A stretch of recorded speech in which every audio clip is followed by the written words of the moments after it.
یعنی وہ اپنا سال کا بجٹ نہیں بناتے، وہ اپنی آمدنی کے مطابق بجٹ بناتے ہیں۔ جن افراد کی آمدنی ماہانہ ہوتی ہے تو وہ مہینے کے حساب سے اپنا بجٹ بناتے ہیں، جن افراد کو یومیہ یا روزانہ کی اجرت ملتی ہے وہ اپنا روزانہ کا بجٹ رکھتے ہیں، جن کو ہفتہ وار اجرتیں دی جاتی ہیں تو وہ ہفتے بھر کا بجٹ بناتے ہیں، ٹھیک ہے۔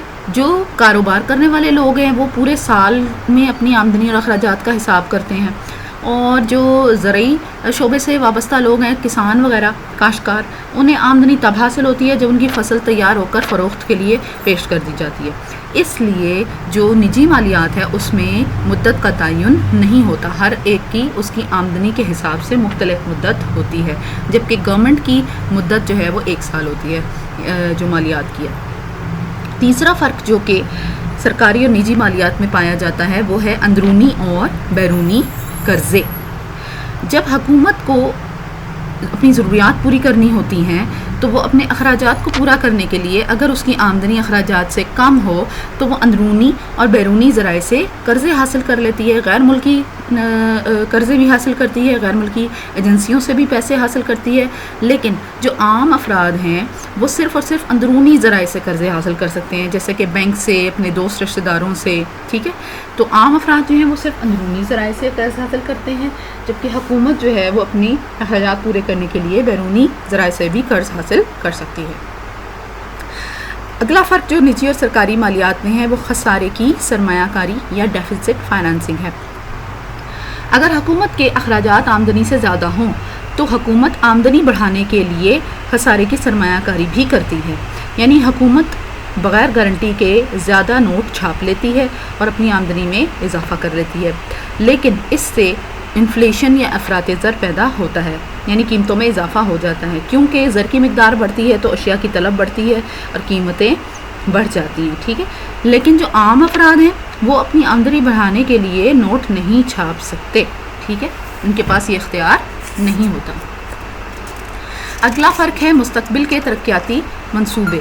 گورنمنٹ جب بجٹ بناتی ہے تو وہ مستقبل کے ترقیاتی منصوبے بھی مد نظر رکھتی ہے، ترقیاتی کاموں کو مد نظر رکھتی ہے، مثلاً ڈیم بنانا، نہریں کھودنا، بجلی کے منصوبے، مواصلات و خبر رسانی کی ترقی، ان منصوبوں پر خرچ کرتی ہے تاکہ عوام کا معیار زندگی بلند ہو۔ لیکن جو عام افراد ہیں وہ اپنی موجودہ ضروریات پوری کرنے کے حوالے سے ہی بجٹ بناتے ہیں، لیکن وہ کچھ رقم اپنے پاس محفوظ رکھتے ہیں مستقبل کے لیے، لیکن بڑے پیمانے پر ترقیاتی منصوبوں کے سطح پر وہ اپنی آمدنی کو مستقبل کے لیے محفوظ نہیں کرتے۔ اگلا فرق ہے غیر معمولی تبدیلیاں۔ جب عام لوگ بجٹ بناتے ہیں تو وہ اپنے اخراجات کو آمدنی سے کم رکھنے کی کوشش کرتے ہیں، یعنی فاضل بجٹ بناتے ہیں کہ آمدنی زیادہ ہو اور اخراجات کم، تاکہ مستقبل کے لیے کچھ رقم بچا کے رکھ لی جائے۔ لیکن جو حکومت کا بجٹ ہے وہ ہر سال فاضل نہیں ہوتا، یعنی اس سے پتہ چلتا ہے کہ لوگوں پر ٹیکس تو زیادہ لگ رہے ہیں، آمدنی بھی بڑھ گئی ہے لیکن اسے خرچ نہیں کیا جا رہا۔ اس کے برعکس عام پر ٹیکسوں کا زیادہ بوجھ ڈال دیا جاتا ہے، لہٰذا حکومت کا بجٹ متوازن ہونا ضروری ہے، نہ ہی وہ خسارے کا بجٹ ہو نہ ہی فاضل بجٹ ہو، بلکہ متوازن بجٹ ہو، ٹھیک ہے۔ تو غیر معمولی تبدیلیاں کیا ہیں؟ حکومت کے کیونکہ وسائل زیادہ ہوتے ہیں، اختیارات بھی زیادہ ہوتے ہیں، اس لیے وہ آمدنی اور اخراجات میں بڑی بڑی تبدیلیاں آسانی سے کر سکتی ہے۔ اندرونی بیرونی ذرائع سے سرمایہ حاصل کر سکتی ہے، قرضہ حاصل کر سکتی ہے، لیکن عام افراد آمدنی اور اختیارات محدود رکھتے ہیں، اس لیے ان کے اخراجات میں زیادہ تبدیلی نہیں ہو سکتی۔ سرکاری مالیات کی تشہیر۔ جب گورنمنٹ بجٹ بناتی ہے تو ہر سال کا بجٹ جو ہے اس کو ریڈیو، ٹی وی، اخبارات اور دوسری ایجنسیوں کے ذریعے ظاہر کیا جاتا ہے تاکہ آنے والے سال میں حکومت کی آمدنی، اخراجات اور ٹیکسز کا اظہار کیا جاتا ہے تاکہ عام افراد کو پتہ چل سکے کہ گورنمنٹ کا بجٹ کیسا ہے۔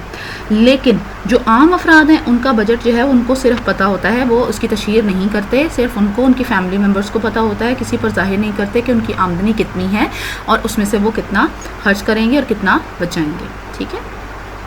مزید یہ کہ جو مالیات کا ریکارڈ ہے اور تحفظ ہے، جو سرکاری مالیات ہے اس میں حکومت کی جو آمدنی اور اخراجات کا جو ریکارڈ ہے اسے رکھا جاتا ہے۔ نیا بجٹ بنایا جاتا ہے تو پچھلے بجٹ کو بھی مد نظر رکھا جاتا ہے، لیکن جو نجی مالیات ہے اس کے تحت لوگ اپنی آمدنی اور اخراجات کا ریکارڈ محفوظ نہیں رکھتے۔ آخری فرق جو ہے سرکاری اور نجی مالیات میں وہ ہے غیر ملکی امداد اور تحائف۔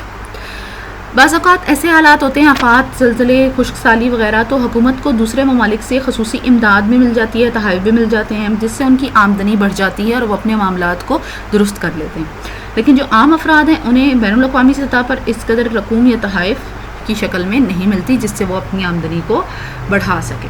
تو یہ سارے فرق ہیں جو کہ ایک سرکاری مالیات کو نجی مالیات سے مختلف بناتے ہیں، ٹھیک ہے۔ تو یہ آپ لوگوں کو لانگ کوسچن میں بھی آ سکتا ہے، اس میں آپ نے سارے پوائنٹس دینے ہیں، اور اگر شارٹ کوسچن میں آئے تو پھر آپ صرف 4 پوائنٹس دیں گے، ٹھیک ہے۔ تو یہ ہے سرکاری مالیات اور نجی مالیات کا بنیادی تصور جو ہم نے آج پڑھا اور اس میں فرق دیکھا ہے۔ تو نیکسٹ میں پھر ہم دیکھیں گے کہ سرکاری مالیات سے جڑے ہوئے دیگر جو کانسیپٹس ہیں وہ کون کون سے ہیں، اور ان کو ہم نے پھر باری باری ڈسکس کرنا ہوگا۔